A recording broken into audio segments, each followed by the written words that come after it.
Right after we left Washington, D.C., we drove into West Virginia. And this was the first time I'd actually been back. I mean, when we went into the Rhino Energy Mine in Ohio, yeah, that was coal country, but it wasn't West Virginia. West Virginia is, even after this whole trip, the heart of coal country. The coal, it had completely infiltrated the whole region. I mean, we saw huge coal trucks on roads across state borders, along regular roads. On one side there would be piles of coal, and on the other residential houses that had been sort of coated in a thin layer of dark coal dust. Coal has a direct impact on these communities, but the poverty is so, the roots of it go so deep, it has links to every aspect of the community.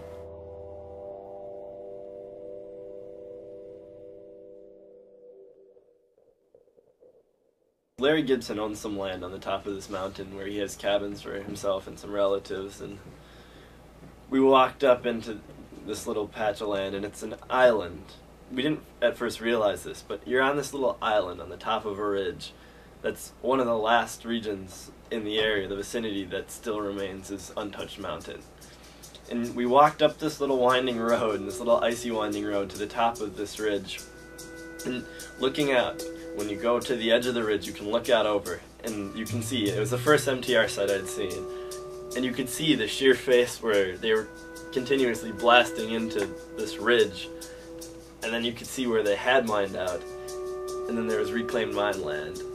And over, I don't know how far away it was, all this desolate, there was Larry Gibson's family cemetery over there, far off in the corner like the horizon. I guess what really got me was knowing that that was only one site, and that in the broader area around this region, they had permitted most of the region to be mountaintop removal mined, and like a third of the mountains had already been mined. And that's what really hit me, isn't this one spot, you know. They're encroaching on a family cemetery, they're encroaching on this man's mountain, but this is only one spot, and of this region, a third of this, you know, a third of the land is currently facing the same destruction.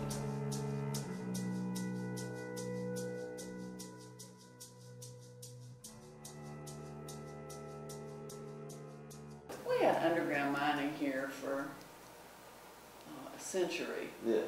Before, you know, they decided that there were these machines that were big enough to, you know, put a drag line on the top of a mountain.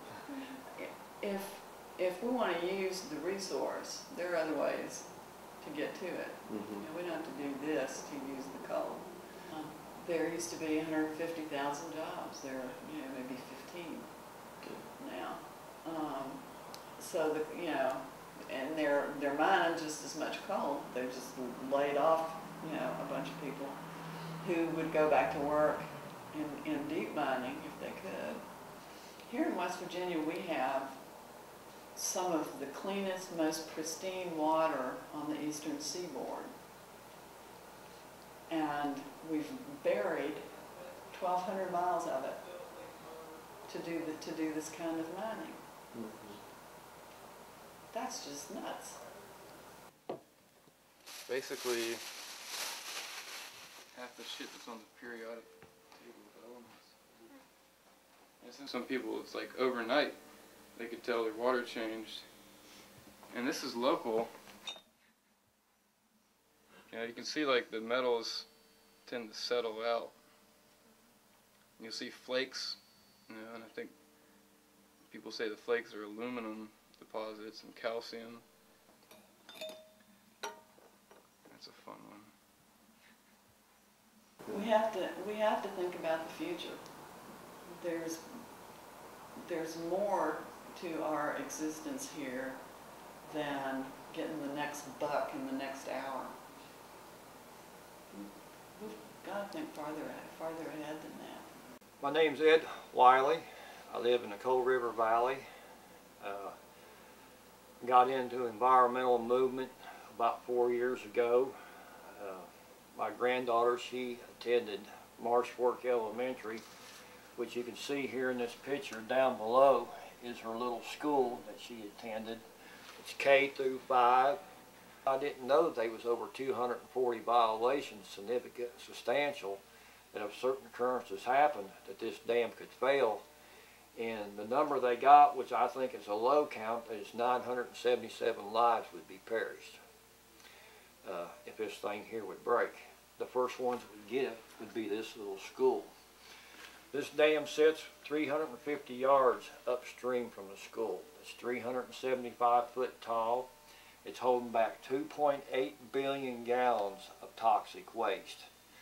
And we're going to tell America, this is your backyard too. This is your kids' future. There's no such thing as clean coal technology, and there's no good thing good about mountaintop removal. One day we hiked through the Coal River Valley with Ed Wiley, and it was amazing. It was almost the most, I guess, memorable day because we actually saw what people that we talked to for 3 weeks were trying to fight for. Everything else, it was sort of an abstraction, like we have to get big coal out of here, we have to protect these hills, they're poisoning our waters, they're, polluting our land, raining terror, through the hills. But to me that wasn't as concrete as just going up and seeing, this is the hill that I hunted on, this is where my family was for a century, generation after generation, and they have permits to mine this. That's what really showed what the struggle was for, I guess.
I think we stopped viewing this trip in kind of an academic light.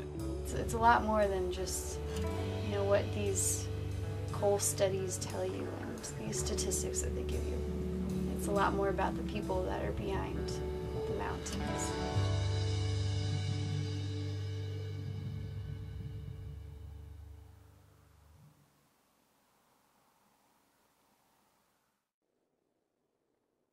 I expected everything to be black and white when I went starting off in the trip, and it turned out really nothing is black and white, and there's a lot more to it than you'd ever think. From the beginning to the end, the overarching change was that I realized how complex the industry was and how complicated the interactions between all the players were. You can't change anything in the world of the coal industry without affecting everyone in the coal industry. I don't think changes are going to happen rapidly or very soon because people don't understand what's really going on. I think that the communities in West Virginia, Kentucky, Tennessee, where we went, I think that they will continue to be ignored unless a movement happens. I mean, I really think it's going to take large change, big attention from more than just Oberlin. You can't do social justice work being focused solely on the results, or you will burn out really quickly. If you're going to do this work, you have to do it because you know it's the right thing to do, and that's what will keep you going.